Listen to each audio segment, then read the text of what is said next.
어느 날 한 사람이 천국을 갔어요. 그런데 저 멀리 빨랫줄에 뭔가 동그란 게 매달려 있는 것이 주렁주렁 매달려 있는 것이 보였습니다. 천사에게 저게 무엇입니까? 라고 물었더니 천사가 주둥아리 이렇게 얘기한 거예요. 그래서 이 성도가 아니 경망스럽게 천사가 돼가지고 주둥아리가 뭐예요? 이렇게 하니까 세상에서 말만 하고 온 사람들은 다 입이라고 하지 않고 주둥아리라고 하는 거야 하더랍니다. 말하고 실천을 한 사람은 입이라고 하는데 말하고서 행동을 하지 않고 실천하지 않는 사람은 그렇게 온 사람은 주둥아리만 천국에 왔기 때문에 그렇게 주둥아리를 한다. 그렇게 하더랍니다. 여러분 왜 이런 말도 아닌 우와 같은 얘기들이 우스개처럼 쏟아져 나오겠습니까? 그리스도인들은 하나님의 말씀이 살아있고 운동력이 있음을 확실하게 믿습니다. 또 예수님도 마태복음 4장 4절에서 사람이 떡으로만 사는 것이 아니라 하나님의 입으로 나오는 모든 말씀으로 사는 것이다. 이렇게 명백하게 밝혀주셨습니다. 그런데 안타깝게도 이 시대에는 그리스도인의 신앙생활에나 또 그들 공동체인 교회의 활동에 말씀의 열매가 별로 없다는 것이죠. 이것이 오늘날 교회가 사회의 우스갯거리로 전락하는 이유가 아닐까 생각을 합니다. 교회가 교회답고 성도가 성도다울 때는 절대로 세상이 교회를 우습거나 성도를 우스운 존재로 여기지 않을 겁니다. 핍박은 할지라도 두려워할 것입니다. 그런데 지금은 핍박하지 않습니다. 왜? 두려운 존재가 아니거든요. 있어도 소용없어. 아무 관계없어 이겁니다. 그래서 교회를 또 성도 개인의 삶을 보고 우스개처럼 이야기하는 그런 시대가 되었다는 것이죠. 한번 따라 하실까요? 말로 살지 말고 삶으로 말하자. 한 번 더 따라갈까요? 말로 살지 말고 삶으로 말하자. 우리 주님이 이렇게 되기를 원하실 줄 믿습니다. 그럼요, 말씀의 열매를 맺는 그리스도인의 기본적인 삶이 어떻겠습니까? 이런 사람이 말씀의 열매를 맺는다는 거죠. 첫째는 말씀을 열심히 잘 듣습니다. 말씀의 열매를 맺는 사람은 제일 기본적으로 말씀을 열심히 잘 들어요. 오늘 본문은요, 씨앗이 뿌려지는 네 종류의 밭을 말씀이 들리는 네 종류의 마음으로 비유해서 설명합니다. 첫 번째, 길가와 같은 마음에 말씀이 떨어지면 그 말씀이 떨어지기가 무섭게 사단이 쪼아가 버린다는 것이죠. 자아가 강하거나 마음이 강팍하거나 또 악한 마음으로 살아가는 사람들은 바로 길가와 같은 마음이라고 할 수 있겠습니다. 이분들은 말씀의 필요성을 전혀 느끼지 못하기 때문에 말씀을 들어도 귀 밖으로 흘려듣고 맙니다. 두 번째는요, 돌밭과 같은 마음의 말씀이 떨어지면 금방 싹이 나오죠. 하지만 뿌리를 내릴 수가 없기 때문에 햇볕에 금방 말라버리게 된다는 내용입니다. 마음이 너무 감정에 치우쳐져 있어서 감정에 따라서 말씀을 듣게 되므로 믿음이 제대로 성장하지 못한다는 경우입니다. 그러니까 감정에 근거한 믿음은 말씀은 듣기는 합니다. 하나 열매를 맺기 전에 식어버린다는 것이죠. 왜? 감정이 좋으면 말씀을 잘 들어요. 그런데 감정이 불편하면 말씀을 듣기 싫어합니다. 그래서 이 믿음이 자라서 뿌리가 내리려 하는데 그냥 믿음이 시들어 버리는 거죠. 뿌리 다 내리기 전에 햇볕이 강하게 들어오면 마르는 거거든요. 세 번째는요, 가시떨기밭과 같은 마음에 말씀이 떨어지면 뿌리가 좀 내리기는 합니다. 뿌리가. 그러나 말씀을 듣고 신앙생활 하기는 하죠. 뿌리가 좀 내리면서 말씀을 듣고 신앙생활 하니까 뿌리가 조금 더 내리고 조금 더 내리기는 합니다. 그런데 언제 염려거리가 찾아온다거나 재물의 유혹이 찾아오면 금방 믿음의 줄을 놓아버리는 경우가 되죠. 네 번째는 좋은 밭과 같은 마음에 말씀이 떨어지게 되면 믿음이 잘 자라나서 그 열매가 100배, 60배, 적어도 30배의 열매는 맺는다는 것이죠. 그러니까 하나님의 말씀을 잘 듣는 사람은 그 인생이 최소한 30배는 잘 되게 되어 있어요. 그런데 최소한 30배 잘 된 인생을 오늘 우리가 눈을 들고 찾아보면 별로 없어요. 이게 뭡니까? 이 이유가 어디에 있다고 생각해요? 하나님이 능력이 없어서 하나님이 축복에 인색하셔서가 아니죠. 우리가 말씀을 잘 듣지 않고 있다는 증거입니다. 무조건입니다. 말씀을 잘 들으면 100배 아니면 60배, 그것도 안 되면 적어도 30배는 잘 된대요. 인정하시면 아멘. 그러나 아주 내 인생이 30배 안 됐습니까? 아니 주어진 인생이 더 쪼그라졌습니까? 그거는 하나님에게 이유가 있는 게 아니죠. 말씀을 듣는 나에게 이유가 있는 거예요. 내가 하나님의 말씀을 잘 안 들었다는 명백한 증거입니다. 다시 한번 인정하시면 아멘입니다. 여러분, 좋은 밭의 특징이 무엇입니까? 흙이 잘 골라져서 부드러워요. 또 골라낸 돌과 바위 같은 것들은 짐승이 들어오지 못하도록 마침 그 밭에 울타리가 되어줍니다. 거기다가 거름도 많이 줘서 밭의 양분이 좋아요. 그러니 그 좋은 밭은 당연히 수많은 결실을 보게 되는 거죠. 이처럼 좋은 마음을 소유한 사람은 그 마음이 부드러웠어요. 말씀을 잘 들어요.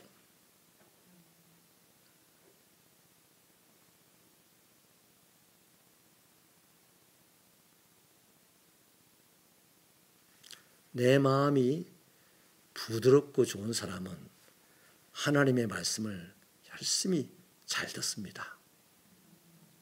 또 그 들은 말씀을 사단이, 악한 세력이 빼앗아가지 못하도록 그 마음을 잘 지킵니다. 그리고 수시로 훈련을 받아서 옥토가 되도록 자기 마음자리가 좋아지도록 애를 씁니다. 이런 사람은 하나님이 그냥 내버려 두시겠습니까? 절대로 안 내버려 두죠.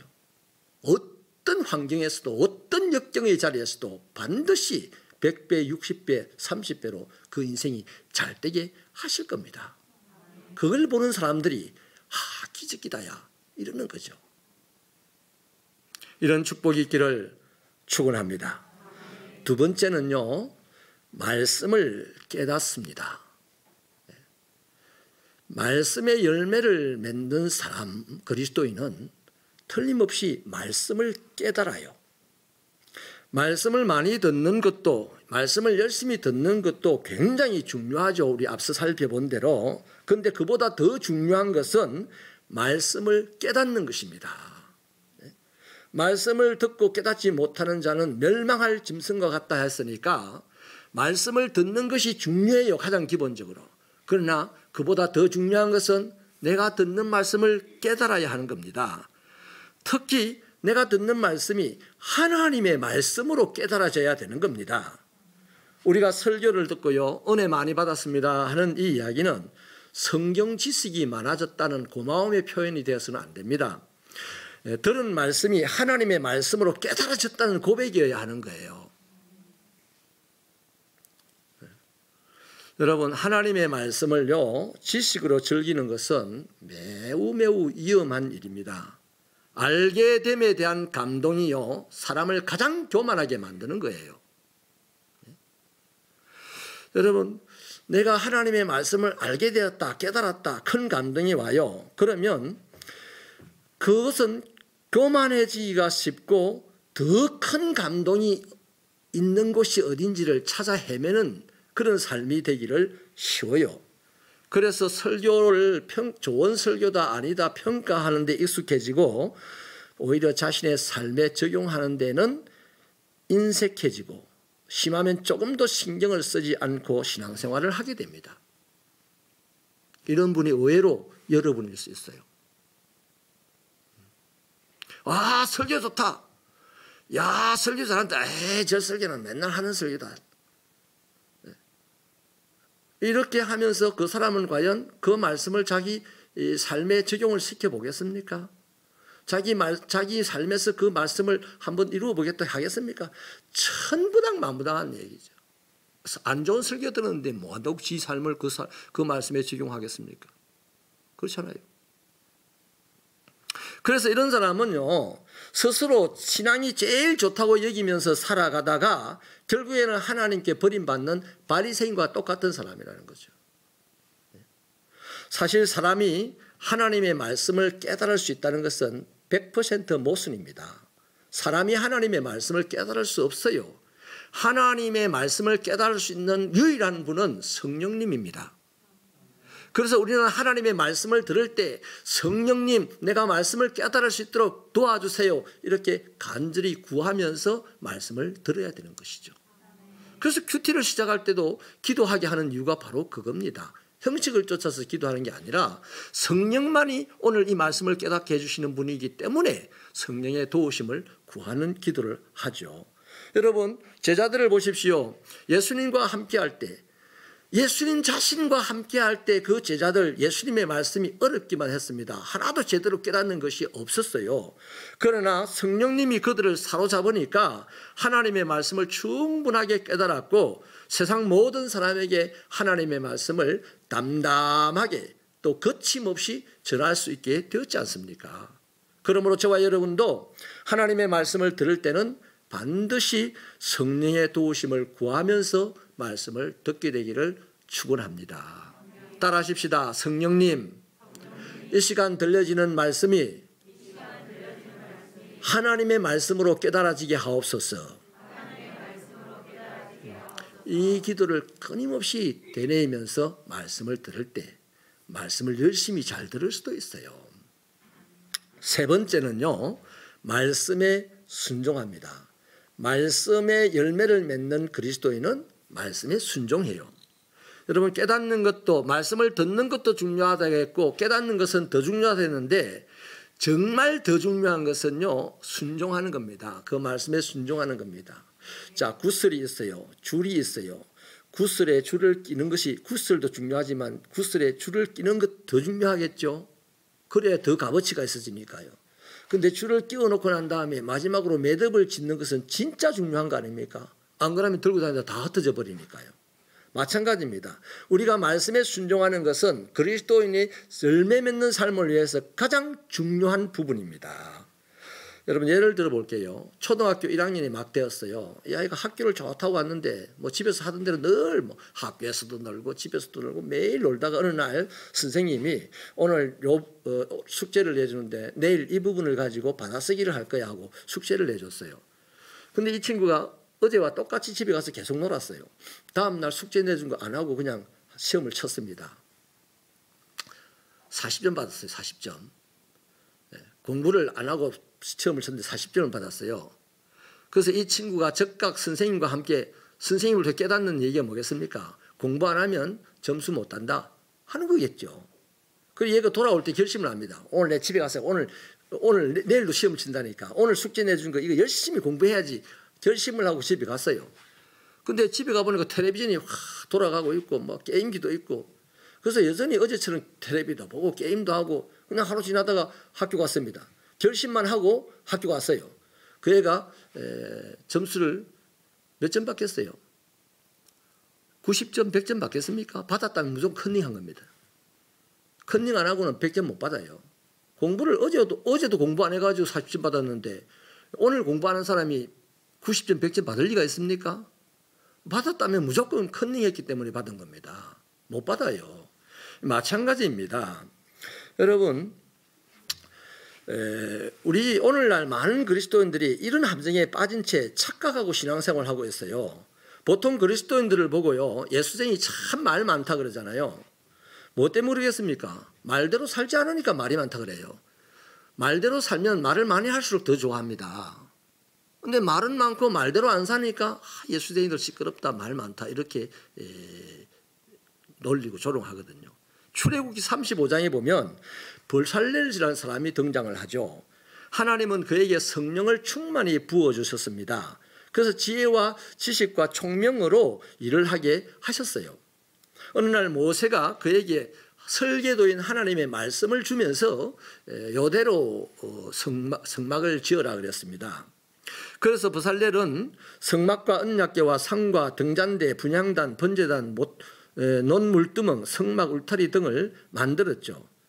그런데 하나님의 말씀으로 주신 그 설교에 대해서 자기의 지식도 있고 자기 실력도 있어요. 그런데 그러한 자기 지식과 실력을 동원해서 하나님의 말씀으로 주신 모세가 준 그 설교에 대해서 이의를 한 번도 제기하지 않습니다. 그저 그냥 순종해서 완성을 했어요.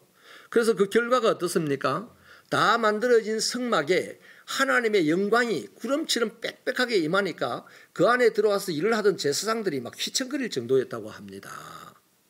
모든 사람들이 영광을 보게 된 것이죠. 하나님의 말씀은 영광스럽지 않습니까? 베드로가 그런 얘기를 했어요. 바울도 그런 얘기를 했고 우리는 그런 얘기를 했는지 안 했는지 모르겠어. 근데 성경에 하나님의 말씀은 영광스럽대. 그런데 그 영광스러운 말씀이 사람들에게 영광스럽게 드러나는 것은 누군가 그 말씀에 순종했기 때문이에요. 그렇습니다. 100톤의 말보다 1g의 실천이 우리의 인생을 성장하게 합니다. 다시 말씀드립니다. 100톤의 말보다 1g의 우리 순종이 하나님의 기적을 불러옵니다. 말씀에 의문점을 달지 마시고 순종해 보십시오. 말씀에 순수하게 순종해 보십시오. 틀림없이 하나님은 그 말씀이 이루어지게 역사하십니다. 여러분, 행동하는 양심의 대명사라고 하는 분이 있죠. 인도의 간디 수상입니다. 이분은 힌두교도의 교주에 해당하는 분이었어요. 그런데 이 사람이 역사상 가장 존경하는 인물은 누구냐? 힌두교를 창시한 사람이 아니라 예수님이었다고 그래요. 그래서 이 사람에게 어떻게 살아야 되죠? 라고 물으면 예수님이 말씀하신 산상보온대로 살면 된다 그래요. 힌두교의 철학을 갖고 살아가는 사람이 예수의 산상보온으로 살라고 가르치는 거죠. 여러분, 예수님은 산상수훈을 마치면서 이렇게 말씀을 하셨습니다. 누구든지 내 말을 듣고 행하는 자는 그 집을 반석 위에 세운 지혜로운 자 같아서 그 집에 창수가 내리고 비가 내리고 창수가 나고 바람이 불어도 그래서 그 집에 부딪혀도 그 집이 무너지지 않는다 그래요. 무슨 말입니까? 아무리 인생을 살아가면서 큰 시험이 들고 힘든 일이 있고 괴로운 일이 찾아와도 말씀에 순종한 사람은 결단코 그 시험이나 괴로움이나 역경 가운데서 넘어지거나 무너지지 않는다는 말씀 아니겠습니까? 주야 주야 주야 이러면서 실은 찾아오면 없어져요. 그런데 말씀에 순종하면 안 없어져. 사랑하는 여러분, 복된 신앙생활이 무엇이겠습니까? 말씀의 열매를 많이 맺는 거 아니겠습니까? 말씀이 삶에서 모양으로 나오지 않으면 그 성도 개인이나 교회는 이 세상에 절망과 허무의 상징이 될 수밖에 없습니다.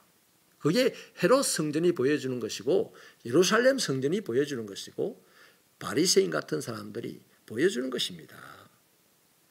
자신의 삶에서 말씀이 모양으로 나오지 않으면 그 사람 통해서 그 사람이 다니는 교회를 통해서 이 세상은 허무해진다는 겁니다. 반면에 하나님의 말씀이 그 사람의 삶에서 그 교회의 활동에서 모양으로 나타나게 된다면 바로 그 개인이나 그 교회는 이 세상의 모든 절망을 끝내버리고 희망으로 바꾸어 놓는 귀한 역사를 하는 사람이 된다는 겁니다. 한마디로 위대한 역사가 되는 것이죠. 하나님의 말씀은 우리에게 깨달음이라는 감동을 줍니다. 그것은 우리에게 이 성령이 우리 가운데 계셔서 깨닫게 도와주셨기 때문이에요. 중요한 것은 감동이 있을 때마다 실천하셔야 되는 거죠. 그때 말씀은 모양으로 만들어지게 되고 그때 우리의 영혼을 혼미하게 했던 수많은 것들은 다 사라지고 없어지게 되는 것입니다. 여러분, 하나님의 말씀은 살아있습니다. 하나님의 말씀을 부드러운 마음으로 들으십시오. 그 하나님의 말씀을 성령의 도우심으로 깨달으십시오. 당신의 의지로 순종하십시오. 이 세 가지 중요한 말씀을 드립니다. 하나님의 말씀은 살아 있습니다. 기적을 일으킵니다. 그러므로 하나님의 말씀을 듣는 여러분들의 마음이 부드러워져서 말씀을 들으세요. 말씀을 들을 때 성령의 도우심을 받아서 깨달으십시오. 깨달아진 말씀을 그냥 자기 것으로 삼고 폼 잡고 다니지 마시고 그 말씀에 순종하십시오. 거기에 하나님의 열매, 말씀으로 말미암는 열매가 풍성하게 맺어지게 됩니다. 사람들은 그것을 보고 기적이라고 합니다. 기도하시겠습니다.